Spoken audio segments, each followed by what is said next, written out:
what I really don't understand is why people are still sitting in jail, charged with misdemeanors, given 1 hour a day to go and that's the only time they have to work out, to do any sort of research on their cases. They're given broken computers, so they can't even go through I guess it's some 3,000 hours of footage that they need to go through to defend their own cases. And that's the time they have to talk to their lawyers, and on and on. And then they're kept in solitary confinement the rest of the time, which is a form of torture, especially after all this time when they've missed holidays and landmark occasions with their families.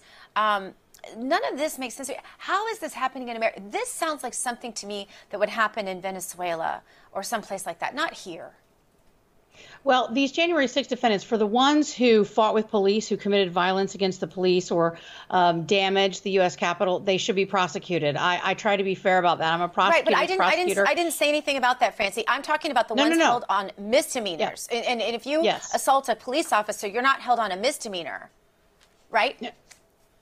No, generally not. That's what I'm saying. So what I'm saying is the ones who've committed felonies, the ones who committed violence against police officers, those people should be prosecuted.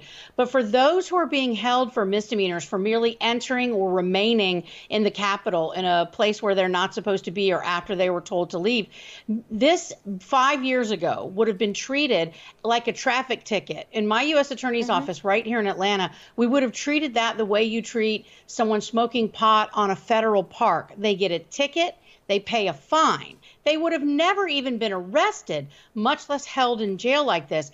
It absolutely stinks of pure politics and not of justice. It is a mystery to me why they're being treated that way when you have felons who are committing arson and violence against people, burning down businesses in the rioting of the summer of 2020. Most of those people, including those who assaulted U.S. Marshals at a federal courthouse, had those charges dropped.